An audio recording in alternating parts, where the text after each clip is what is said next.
Randy Orton has reportedly been told by doctors never to wrestle again as he attempts to return from his recent back surgery. SmackDown this past Friday night set a record in Knoxville, Tennessee. Gable Stevenson, an update on the Olympic gold medalist as he nears his WWE debut.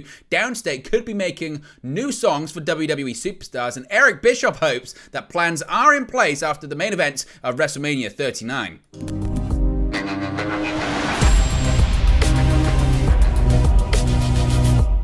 Hey guys, welcome back to Wrestling News 365. Hope everyone is doing very well. As always, there are plenty of news stories to get into in the world of World Wrestling Entertainment. We have to start off talking about a future Hall of Famer, a former, 15-time WWE World Heavyweight Champion, that being the Viper, the Apex Predator, Randy Orton. And if you're a fan of Orton, it doesn't look like it's good news, particularly when it comes from such a good source, the own man's father. Now, it's been a while since Randy Orton was last seen inside of a WWE ring, but his injury troubles might be more serious than originally presumed. In an interview with WrestleBinge with Sportskeeda, his father, Cowboy Bob Orton Jr., revealed that medical professionals may have encouraged the Viper to retire from the squared circle. But that doesn't necessarily mean that Orton plans on listening to said medical professionals. Quote, he's training, so we'll see what happens. I don't know.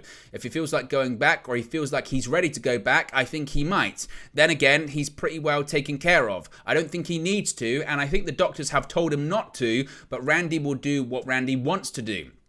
Now, Orton has been sidelined with a back injury since November of last year, actually way before that it must be said. It's been reported that he underwent surgery to fuse his lower back. He really was out of action by the summer. At one point he was scheduled to face Roman Reigns, or at least planned to face Roman Reigns for the undisputed WWE Universal Championship at SummerSlam. We know that didn't happen because he had to drop the Raw Tag Team Championships to the Usos prior to them because of said back injury. As I mentioned, he underwent, it was reported anyway, he underwent surgery to fuse his lower back, but the procedure in question means that he'll be out of action for a long period of time. A recent health update revealed that Orton is nowhere close to returning to WWE, despite rumors to the contrary around WrestleMania time, though his father's revelation has created doubts if he'll ever step inside the squared circle ever again. That being said, Orton Jr. said that his son's determination to return reflects the mindset of many wrestlers who find it difficult to call it quits before they feel their time is up. Quote, wrestling, when you get in there and you got some people going crazy, you just love it. So it's hard to leave, he said. However, while his son's in-ring career appears to be in the balance for now, Orton's old man said that he has a good family life. Quote, he's got 2 beautiful daughters and his wife's a lovely lady. So, as of right now, Orton's future remains certainly more in the balance than maybe we first previously thought. But as of right now, it doesn't look like the Viper's going to be returning to the ring anytime soon. There were reports, as I mentioned, around WrestleMania time that Orton could be nearing an in-ring return. There were reports that he was in town for WrestleMania weekend. There were also reports that he had reached out to a well-known wrestling bootmaker for a new order of wrestling boots as he was nearing an in-ring return. But subsequently, several reports from the likes of Dave Meltzer and now from his own father are suggesting that Orton's nowhere near close to returning to the ring, if ever.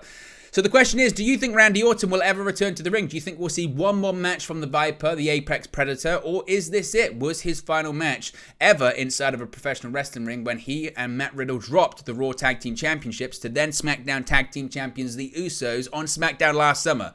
Let me know your thoughts, as always, in the comment section below. Speaking of SmackDown this week, and this is kind of a recurring story when it comes to any WWE televised show recently, but the latest episode of SmackDown in Knoxville, Tennessee was a historic night for the company. According to Sean Ross Sapp of Fightful Select, the latest edition of the Blue Brand's weekly marked the highest grossing event in WWE history for that particular market, so the promotion can tick off another record-breaking achievement. This past Friday's SmackDown was a stacked show that featured more matches from WWE's ongoing tournament to crown a new World Heavyweight Champion, with superstars such as Rey Mysterio, Edge, and AJ Styles in action. Elsewhere, Roman Reigns made an appearance and confronted the Usos for their WrestleMania 39 mishap, which saw them lose the undisputed WWE Tag Team Championships to Sami Zayn and Kevin Owens. WWE bringing some star power to the show undoubtedly boosted ticket sales for SmackDown, but the show's reported gross is just the latest latest example of WWE's success in 2023. The Q1 report revealed that ticket sales and live attendance figures have skyrocketed, resulting in some impressive profits. Per the report, live event revenue is up 41% compared to last year, with the promotion earning $32.6 million for the first quarter of this year alone. Despite running fewer events compared to last year, the company has increased its ticket sales and prices and reaped the rewards. At the same time, attendance figures are also on the rise. As I mentioned, in 2022, shows averaged 5,700 people, while this year has seen that number ascend to 7,500. With the 2023 shareholders meeting coming up later this month, WWE officials have plenty to celebrate in terms of growth and success when it comes to live events, televised shows as well. Ticket sales and attendance is looking good for WWE right now, and that's even before the company is merged with the UFC later on this year under the Endeavor umbrella. Gable Stevenson, what a curious story this is when it comes to Gable Stevenson. How close actually is he to making an in-ring debut? Well, after arriving to much fanfare in WWE in 2021, we've seen very little of US Olympic gold medalist Gable Stevenson inside of the squared circle. Aside from a WrestleMania 38 segment involving Chad Gable and an appearance at the Kurt Angle birthday celebration on the December 9, 2022 edition of SmackDown, the highly touted prospect hasn't appeared much for WWE despite getting selected by Raw in the 2021 draft. Ken Anderson, formerly known as Mr. Kennedy in WWE, who has been training Stevenson, recently appeared on the Kurt Angle Show podcast and provided an update on his training progress. Anderson revealed, quote, "He's really taken to it. He's one of those guys I remember he took his first bump and I told him, get up this way, and he got up the wrong way. Before I even said anything, he just went, oh, reversed himself back down and did it almost perfectly the first time."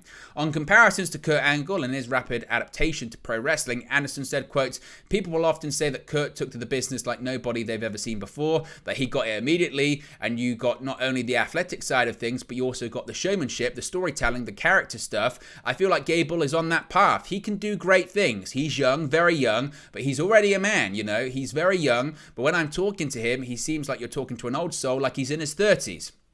Stevenson recently made his amateur wrestling comeback with his appearance at the US Open, where he made a dominant return to competition. As well as this, Stevenson has also previously made his intentions clear to once again compete at an Olympic level in 2024, casting further doubt as to when fans can expect him in WWE. Some people suggested this was because he wasn't taking to pro wrestling as quickly as WWE would have wanted, or maybe it's just a case of him wanting to do more in amateur wrestling before he finally makes his WWE debut. What do you think Gable Stevenson will do in WWE? Do you think he can hit the heights and the levels of Kurt Angle, or is Kurt Angle well and truly a one-off? Downstate, could they be making more songs for WWE superstars? Well, they hope so. Downstate Band, the band that created Cody Rhodes' Kingdom entrance theme, has teased they want to make more music for WWE. When Cody Rhodes returned to WWE in April 2022, he kept his non-WWE presentation, including the entrance theme that was made for him while he was wrestling for other companies. With Rhodes' walkout music gaining popularity following his comeback, Downstate has now called for WWE to reach out to them about themes for other stars. It was recently reported, and certainly it was an article written by WrestlingNews.co covering a report indicating that several themes will be revamped over the next few months. Wanting to work with WWE, Downstate tweeted, quote, "At WWE Music, Neil, hit us up." Downstate also tweeted a gif of Snoop Dogg signaling for the phone, which can be seen on social media as well. So, are we going to get more music? Well, they certainly can't do any worse than currently the music that they have on the main roster, can they? Certainly. So it'll be interesting to see if Downstate does indeed work with WWE to create new songs for new stars. Finally, Eric Bischoff, always controversial because controversy creates cash according to him, has shared his honest thoughts on Cody Rhodes losing at WrestleMania 39. The result of Cody Rhodes versus Roman Reigns for the WWE Undisputed Universal Championship main event at WrestleMania was a controversial one, with Solo Sikoa interfering to help Reigns retain his gold. Many fans were outraged at the result, believing that WrestleMania 39 was the perfect occasion to dethrone Reigns and crown Rhodes. Speaking with John Chuckery, Bischoff noted that he believes having Reigns win was the right move, providing WWE has a plan. Quote, "I think it's absolutely the right decision. Having Cody Rhodes chase that title, yes, if, giant if, fluorescent colors, fireworks, or anything else you can think of to draw attention to the word if in this context, if they have a plan. Look at what they did with the Bloodline storyline. That was a phenomenal storyline from the storyteller's point of view. The character development, the art of each characters, the layers in the story, the defined arc arc within the story, all of it was as good as anything I've ever seen in professional wrestling. From a technical point of view, I thought it was amazing, really amazing. Now, if they can, however, they ended up with that incredible storyline, 6 months, 8 months leading up to WrestleMania, whoever that team was, if they can replicate anything close to that level of success over the next 12 months, that is absolutely the best decision. On the other hand, if they don't really have a great plan, then it could be a lost opportunity, but we won't know until we know. And I guess that's the big point. We won't know until we know. And do you think WWE has a grand plan for Cody Rhodes? Or do you think WrestleMania was a missed opportunity that WWE doesn't have a follow-up plan for? Let me know your thoughts, as always, in the comment section below. But there you go, guys. It's the latest WWE news for you. Be sure to smash a like on the like button. Be sure to subscribe, bottom right-hand corner. Let me know your thoughts, as always, in the comment section below. And I'll speak to you again very, very soon. Hey guys, thank you for watching, listening, streaming, or however you come across this video today. Be sure to click on the video on the right there to watch our next video, or click the bottom there to subscribe, or the bottom right hand corner. Thank you very much, and I'll speak to you again very soon.